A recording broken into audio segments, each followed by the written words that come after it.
આપણે એમ કહીએ કે કેટલીક વ્યવહારુ મુશ્કેલીઓ આપણે નડતી હોય છે, પણ ખાસ કરીને મેં કીધું તેમ કે સરકારની અલગ અલગ દેશની જે સરકારોની આર્થિક નીતિઓ છે, અર્થતંત્રની જે કંઈ પણ વ્યવસ્થાઓ છે, એની જે સિસ્ટમ્સ છે, એ લોકોનું જે આખા દેશના કેન્દ્રસ્થ જે સંચાલન છે, અને સાથે સાથે આપણે જાણીએ છીએ તે પ્રમાણે કે વિજ્ઞાન ટેકનોલોજી અને કોમ્પ્યુટરનો જે ઉપયોગ છે, બરાબર, એના લીધે આપણે કહીએ કે ગણતરીની સમસ્યાઓ ઘણી બધી પહેલાના કરતાં અત્યારના સંજોગોમાં એ ઘણી બધી ઘટેલી છે. કે દાખલા તરીકે આપણે વિકસિત દેશોમાં જઈએ, બરાબર, અમેરિકા છે, ફ્રાન્સ છે, જર્મની છે, ઇટાલી છે, જાપાન છે, આવા દેશોમાં તો આપણે કહીએ ને કે ખૂબ જ સરળ આપણે એમ કહીએ ને કે ખૂબ બેસ્ટ પ્રકારની આપણે એમ કહીએ કે પદ્ધતિ છે ત્યાં. દાખલા તરીકે એક સિમ્પલ ઉદાહરણ આપું તમને કે અમેરિકા કે ઇંગ્લેન્ડમાં તમે ધારો કે ખરીદી કરવા જાઓ તો મોટેભાગે ત્યાં જે સ્ટોર છે એ સ્ટોરમાં ત્યારે તમે જ્યાં ખરીદી કરવા જાઓ એટલે તમે પેમેન્ટ જ્યારે આપણે એમ કહીએ કે કાર્ડથી કરતા હોઈએ ત્યારે ચોખ્ખી જ સીધી જ એ ગણતરી સરકારનું જે ખાતું હોય આવક ખાતું એમાં સીધી જ એની એન્ટ્રી પડી જાય. તમે કેટલા રૂપિયાની ખરીદી કરી એના પર કેટલો ટેક્સ ભર્યો એ કરવેરાની રકમ સીધી જ એમનું જે ટેક્સ ડિપાર્ટમેન્ટ હોય તેમાં સીધી જ કેલ્ક્યુલેટ થઈ જાય. અને મોટા ભાગે આપણે એમ કહીએ કે આવા વિકસિત દેશોમાં જે લોકોની જે આવક છે, નાણાકીય આવક છે, તે મોટે ભાગે કેવી છે, કરપાત્ર આવક છે, ટેક્સેબલ ઇન્કમ છે. એટલે જ્યારે પણ દરેક સિસ્ટમ જ બહુ ફાઇન આપણે વિકસિત દેશોમાં જોઈએ કે જ્યારે કોઈ પણ કંપની પગાર આપતી હોય તો તે પણ બેંકમાં જમા કરે. એટલે બેંકમાં કેટલી આવક પ્રાપ્ત થયેલી છે ઉત્પાદનના સાધનને, કોઈ પણ વ્યવહાર આપણે એમ કહીએ કે વિધાઉટ ટેક્સનો ના હોય. એટલે જેવી ટેક્સની જાળમાં સોદાઓની સંખ્યા આવી એટલે એની માહિતી તરત વિકસિત દેશોમાં સરકારને ખબર પડી જાય. આપણે અહીંયા ઊંધું છે, બરાબર, કે ભાઈ દાખલા તરીકે 1 એકર જમીનનો ભાવ 20 લાખ રૂપિયા હોય પણ સરકારી આપણે જ્યારે ટેક્સ ભરવો ને ત્યારે એકર દીઠ એનો 2 લાખ રૂપિયા ભાવ બતાવીએ આપણે. અહીંયા તમે જુઓ કે ભાઈ સોદો થયો છે 20 લાખનો થયો છે પણ સરકારી ચોપડે એની આંકડા 2 લાખની પડે એન્ટ્રી. તો આપણે એમ કહીએ કે અહીંયા આવકના અંદાજો ખોટા મળે છે.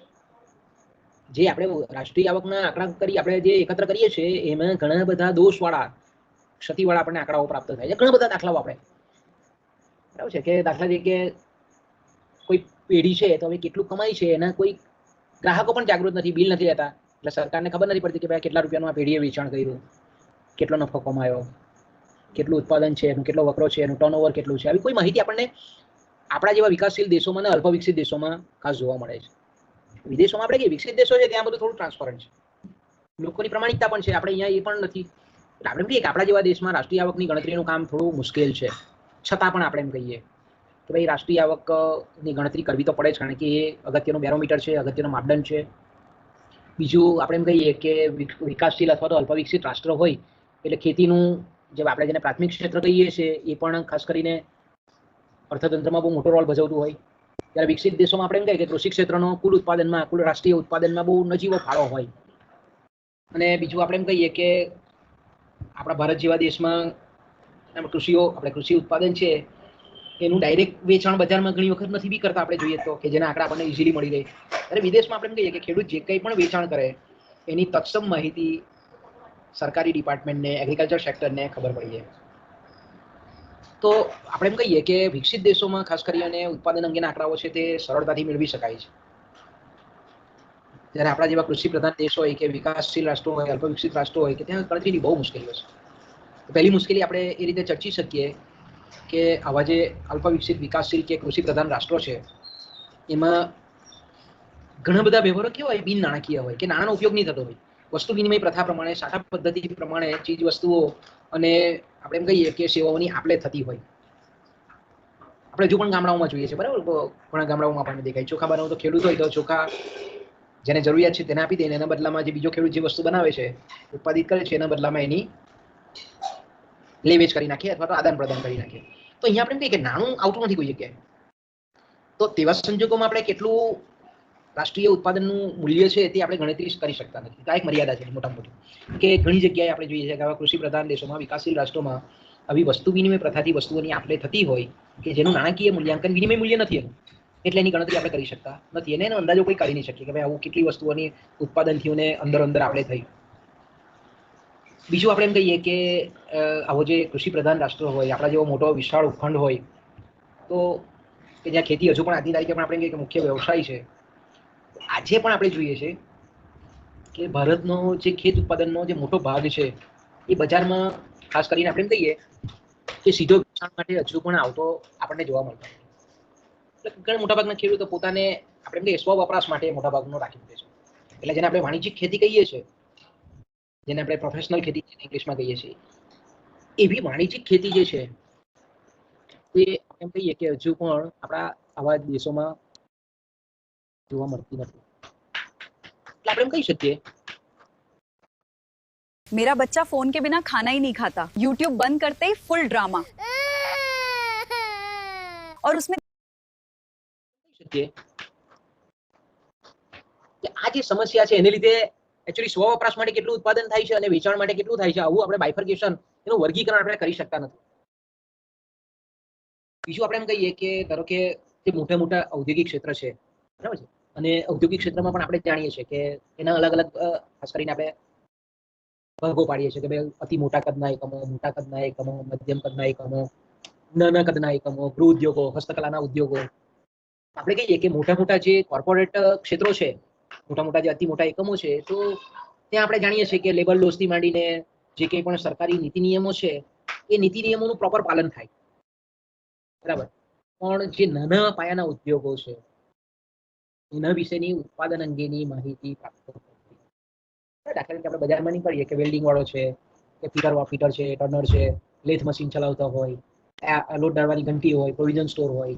તો હવે જે નાના પાયાના ગૃહ ઉદ્યોગો છે એમાં કેટલી આવક પ્રાપ્ત થઈ, કેટલું ઉત્પાદન થયું, કેટલું વેચાણ થયું, એની આંકડાકીય માહિતી કોઈ રાખતું પણ નથી હોતું અને આપણને પ્રોપર જે જોઈએ તેવી પ્રમાણમાં મળતી પણ નથી.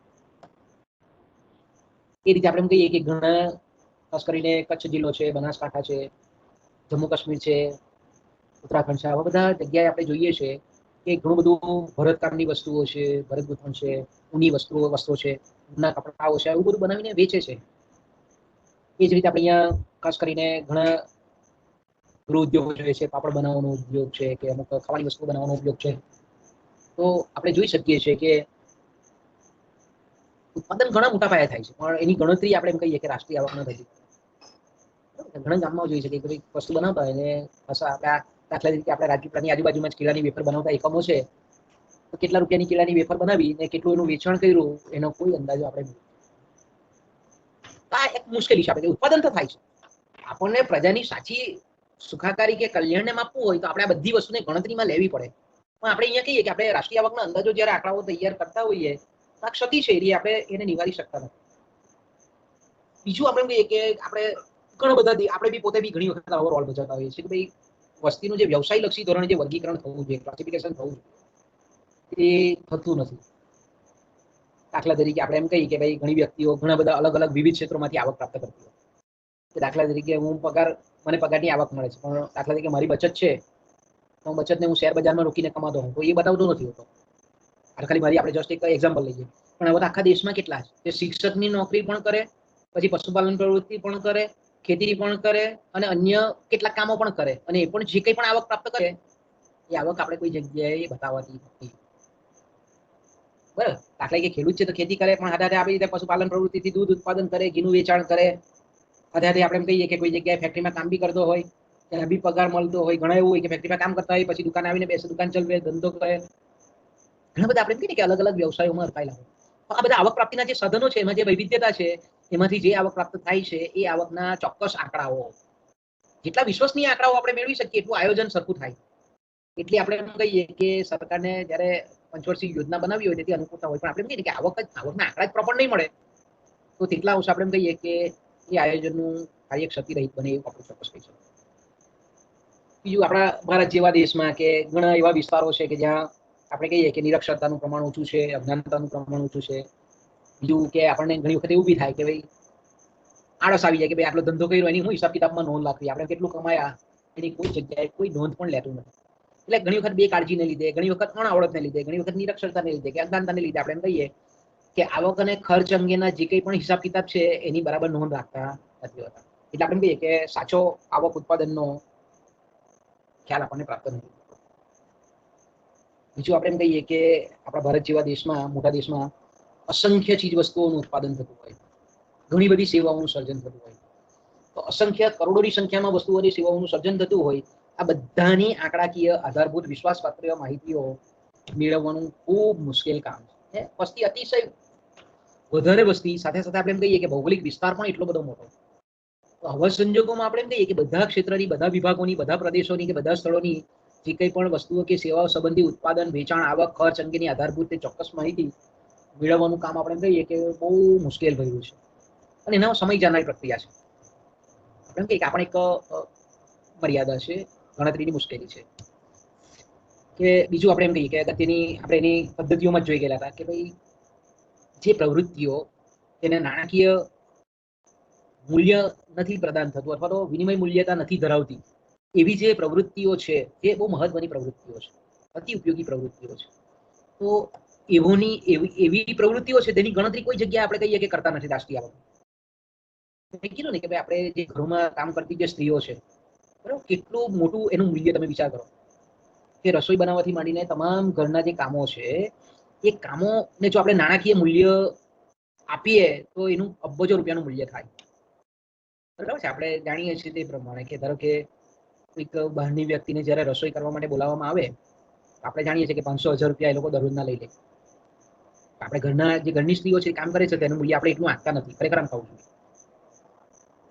એ જ રીતે આપણે એમ કહીએ કે ઘરમાં ભરત ગૂંથણનું કામ છે કે સીવણનું કામ છે કે પાપડ બનાવવા છે કે વેફર પાડવી છે કે આવું બધું જે કંઈ પણ જે પ્રવૃત્તિઓ છે પોતે કંઈક દાખલા તરીકે ખેડૂત હોય ને એના ઘરમાં ટ્રેક્ટર હોય ને બગડી જાય ને પોતે રિપેર કરી નાખે, ઇલેક્ટ્રિક મોટર બગડેલી હોય ને જાતે રિપેર કરી નાખે. તો હવે આપણે કહીએ કે આ ખરેખર રાષ્ટ્રીય આવકમાં આ મૂલ્યની ગણતરી થવી જોઈએ પણ એ આપણે કોઈ જગ્યાએ ગણતરી કરતા નથી. આ તરીકે પોતે કડિયો હોય તો પોતાનું મકાન જાતે ઊભું કરે. આપણે કહીએ કે એ બી બહુ અગત્યનું કામ છે કારણ કે ઉત્પાદનની પ્રવૃત્તિ છે. તો અહીંયા આપણે ગણતરીમાં લેતા નથી. બરાબર છે. મિસ્ત્રી છે તો પોતાના ઘરમાં ફર્નિચર બનાવતો હોય તો એની ઉત્પાદન નથી પણ બીજાના ઘરમાં બનાવે તો તેની આપણે આવકની ગણતરી કરીએ છીએ. આવી ઘણી બધી આપણે અસંખ્ય પ્રવૃત્તિઓ છે. મેં કીધું ને કે ભાઈ સ્વાધ્યાય પરિવાર વાળા છે તે શ્રમ યજ્ઞ કરતા હોય એમાં ઘણા બધા કોન્ક્રીટ કામો થતા હોય. સ્વામિનારાયણ સંપ્રદાય છે કે અન્ય કબીર પંથ છે કે ઘણા બધા પંથ આપણે સતીપતિ પંથ, કેટલા બધા આપણા ભારત જેવા દેશમાં ધાર્મિક સંપ્રદાયો આપણે એમ કહીએ કે એવા એ છે સંગઠનો છે કે જે વાસ્તવિક રીતે આપણે ઉત્પાદન કરે છે. કૃષિ ખેતી એમાંનો અને યોગેશ્વર ખેતી છે સ્વાધ્યાય પરિવારની રીતે તેમાં આપણે જોઈએ છીએ કે ભાઈ ઉત્પાદન થાય છે. આપણે રાષ્ટ્રીય આવકમાં ગણતરી કરતા તો આપણે કહીએ કે આ બધી જે પ્રવૃત્તિઓ છે તેની ગણતરી થવી જોઈએ, ખરેખર એ અહીંયા થતી નથી. એક એની મર્યાદા છે. બીજું આપણે એમ કહીએ છીએ કે ખાસ કરીને જે આપણા ભારત જેવા દેશોમાં જ્યાં રાજ્યનો જે ધ્યેય એ કલ્યાણલક્ષી ધ્યેય છે ત્યારે આપણે જાણીએ છીએ તે પ્રમાણે કે એટલા બધા રસ્તાઓનું બાંધકામ કરવામાં આવે છે. ઘણા બધા આખા દેશની અંદર પુલો, બંદરો, બાગ બગીચાઓ, જાહેર આરોગ્ય, એરપોર્ટ, રેલવે ટ્રેક, જાહેર આપણે હોસ્પિટલો છે, કોલેજો છે, શાળાઓ છે, જાહેર સ્વાસ્થ્યની સુવિધાઓ છે. આ બધી વસ્તુ આપણે એમ કહીએ કે જે જાહેર સેવાઓનું જે ઉત્પાદન થાય છે એની ગણતરી રાષ્ટ્રીય આવકમાં કરવામાં આવતી નથી. ખરેખર થવી જોઈએ. કારણ કે આપણે એમ કહીએ કે સેવાનું સર્જન તો થયેલું છે તો સેવાના સર્જનનું મૂલ્ય અંકાવવું જોઈએ, જે અંકાતું નથી. બહુ મોટો ભાગ છે. આપણે કહીએ સરકારની જે સેવાલક્ષી પ્રવૃત્તિઓ છે એ ઘણી બધી છે પણ એનો આપણે એમ કહીએ કે અહીંયા ઉપયોગ થતો સમાવેશ થતો નથી. બીજું આપણે એમ કહીએ કે રાષ્ટ્રીય આવકની ગણતરીમાં આપણે કીધું તે પ્રમાણે કે એક બાજુ આપણે કાચા માલની પણ ગણતરી કરી લઈએ, બીજી બાજુ આપણે અર્ધ તૈયાર વસ્તુઓની પણ ગણતરી કરી લઈએ અને ત્રીજી બાજુ આપણે એમ કહીએ કે અંતિમ તૈયાર થયેલી જે વસ્તુઓ છે તેની પણ ગણતરી કરીએ. એટલે રાષ્ટ્રીય આવકમાં જે ઉત્પાદનના જે આંકડાઓ છે એની બેવડી ગણતરી થવાની શક્યતા આપણને દેખાય છે. ધારીએ તો આપણે કહીએ કે વિશ્વસનીય આંકડા મેળવવા હોય તો આપણી પાસે બે પદ્ધતિઓ આપણે જોઈ ગયા કે ભાઈ છેલ્લી અંતિમ જે વાપરવા યોગ્ય વસ્તુ છે એના ઉત્પાદનના આપણે અંદાજો લેવાના અથવા તો દરેક ઉત્પાદનના તબક્કે એની મૂલ્ય વૃદ્ધિને આપણે ગણવી જોઈએ. જો આપણે એને ઇગ્નોર કરીએ, એની અવગણના કરીએ તો આપણે એમ કહી શકીએ કે રાષ્ટ્રીય આવકના અંદાજો આપણને સાચા મળતા નથી, વિશ્વસનીય મળતા નથી. ઓકે, એ જ રીતે આપણે એમ કહીએ કે જે કુલ રાષ્ટ્રીય આવક છે એમાં ચોખ્ખી રાષ્ટ્રીય આવક પ્રાપ્ત કરવા માટે આપણે ખાસ કરીને ઘસારા મૂલ્ય બાદ કરીએ છીએ. પણ આ ઘસારા મૂલ્ય મેં કીધું તેમ કે બે પરિબળો પર આધારિત છે. એક તો જે યંત્ર છે, જે મશીન છે તેનું એક તો આયુષ્યકાળ કે ભાઈ કેટલા વર્ષના અંતે નકામું થઈ જશે અને બીજું એ વસ્તુની કિંમત. આ બેના સંદર્ભમાં આપણે ઘસારા મૂલ્ય નક્કી કરતા હોઈએ છીએ. પણ આપણે જાણીએ છીએ તેવું કે ભાઈ જે નિયોજક છે એ નિયોજક મશીનનું આયુષ્ય 10 વર્ષનું હોય છે છતાં પણ 30 વર્ષ સુધી એ ચલાવતા હોય.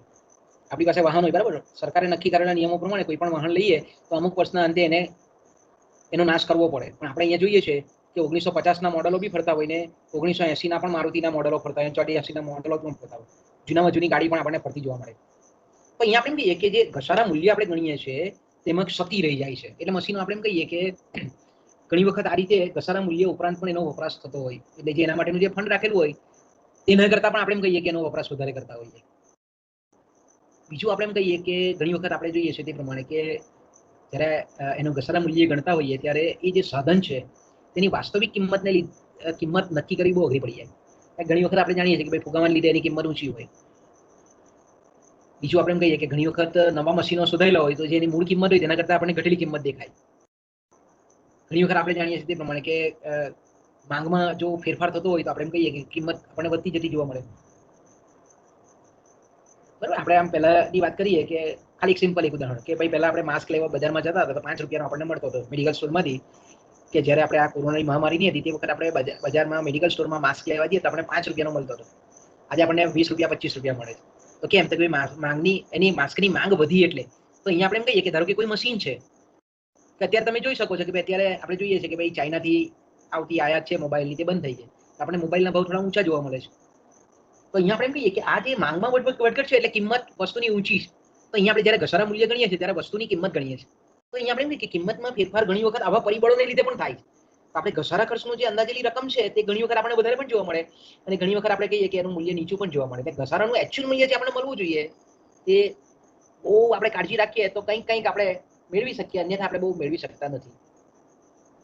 ઓકે, બીજું આપણે જાણીએ છીએ તે પ્રમાણે કે રાષ્ટ્રીય આવક ગણતરીની અને વિશ્લેષણની જે મહત્વની સમસ્યા છે તે છે કે કેટલીક ખાસ કરીને આપણે એમ કહીએ કે મોટાભાગના દેશોમાં આપણને આ વસ્તુ જોવા મળે છે કે જે સિનિયર સિટીઝન હોય અથવા તો આપણે એમ કહીએ કે અમુક વર્ષથી નાના ઉંમરના બાળકો હોય અથવા તો આપણે એમ કહીએ કે નિવૃત્ત કર્મચારીઓ હોય, તો આ બધા જે કર્મચારીઓ છે તેને પેન્શન મળતું હોય, સહાય મળતી હોય, કોઈ પણ જાતની આપણે એમ કહીએ કે ઉત્પાદકીય પ્રવૃત્તિ વગર એને સરકાર દ્વારા ચૂકવણીઓ કરવામાં આવતી હોય. કે દાખલા તરીકે અતિવૃષ્ટિ થયેલી હોય તો ખેડૂતોને સરકાર રાહત આપે, કોઈ જગ્યાએ વરસાદ ઓછો પડ્યો હોય તો દુકાળ રાહત આપે. એ જ રીતે આપણે કહીએ કે ઘણી જગ્યાએ સરકાર દ્વારા અનુદાન આપવામાં આવે. બરાબર છે, ત્યારે આપણે જોઈ શકીએ છીએ કે ભાઈ સરકારે દરેકના ખાતામાં 1-2 હજાર રૂપિયા નાખેલા છે. તો આપણે કહીએ કે આ સરકારની સહાય છે. કોઈ જાતની ઉત્પાદન પ્રવૃત્તિ નથી પણ સરકારે આપણને આપેલું અનુદાન છે. તો હવે આવી જે ચૂકવણીઓ છે કે જે કોઈ પણ જાતની સેવા કે ઉત્પાદન પ્રવૃત્તિ વગર ચૂકવણીઓ છે તો એનો સમાવેશ રાષ્ટ્રીય આવકમાં થઈ જતો હોય છે. તો ખરેખર એ થવો નહીં જોઈએ, કારણ કે એનાથી ખાસ તો રાષ્ટ્રીય આવક એ આપણે જાણીએ તે પ્રમાણે કે કોઈ પણ રાષ્ટ્રની સાચી પ્રગતિ કેટલી છે એ આપતો ખરેખર અગત્યનો મહત્વનો માપદંડ છે. તો જ્યારે આપણે રાષ્ટ્રીય આવકની ગણતરીમાં આવી ઉત્પાદક પ્રવૃત્તિ વગરની જો પ્રવૃત્તિને જો ધ્યાનમાં લેવામાં આવે તો આપણને સાચી આવક પ્રાપ્ત થાય. એટલે આપણે એમ કહી શકીએ કે આવી જે ચૂકવણીઓ છે જેને આપણે બદલા ચૂકવણીઓ કહીએ છીએ, જેને આપણે હસ્તાંતરણ ચૂકવણીઓ કહીએ છીએ, એવી હસ્તાંતરિત ચૂકવણીઓને આપણે આમાં ગણવી જોઈએ નહીં. એના મૂલ્યને એવી ચૂકવણીઓની એવી રકમના મૂલ્યને આપણે બાદ કરવું જોઈએ, તો જ આપણે રાષ્ટ્રીય આવકનો સાચો અંદાજ પ્રાપ્ત કરી શકીએ. ઓકે, આપણે જાણીએ છીએ તે પ્રમાણે કે આટલી આ સિવાય પણ ઘણી બધી મર્યાદાઓ છે, પણ ખાસ કરીને અત્યારના જે આધુનિક જે વિકસિત રાષ્ટ્રો છે એમાં આપણે જોઈ શકીએ છીએ કે ઘણા બધા પ્રયત્ન ચાલી રહેલા છે કે ભાઈ રાષ્ટ્રીય આવક એ આર્થિક વિકાસનો એક મહત્વનો માપદંડ છે. એટલે આપણે કહીએ કે રાષ્ટ્રીય આવકની ગણતરી સચોટ રીતે થવી જોઈએ, વિશ્વસનીય ધોરણે થવી જોઈએ, એ માટેના પ્રયત્ન ચાલે છે. આપણા ભારત જેવા દેશમાં પણ આપણે એમ કહીએ કે જે સેન્ટ્રલ સ્ટેટિસ્ટિક્સ ઓર્ગેનાઇઝેશન, જેને આપણે CSO કહીએ છીએ, પછી NSO કહીએ છીએ, નેશનલ સેમ્પલ ઓર્ગેનાઇઝેશન, NSS કહીએ છીએ, નેશનલ સેમ્પલ સર્વે, આ બધા એવા આંકડાકીય સંશોધન કરતી સંસ્થાઓ છે કે જે બહુ અલગ અલગ એંગલથી, અલગ અલગ પરિમાણથી, અલગ અલગ દ્રષ્ટિકોણથી આંકડાઓ ભેગા કરે છે અને પછી આપણે એમ કહીએ કે દર વર્ષે ઓછામાં ઓછી ક્ષતિ રહે એવા રાષ્ટ્રીય આવક અને માથાદીઠ આવકના અંદાજો બહાર પાડે છે દર વર્ષે.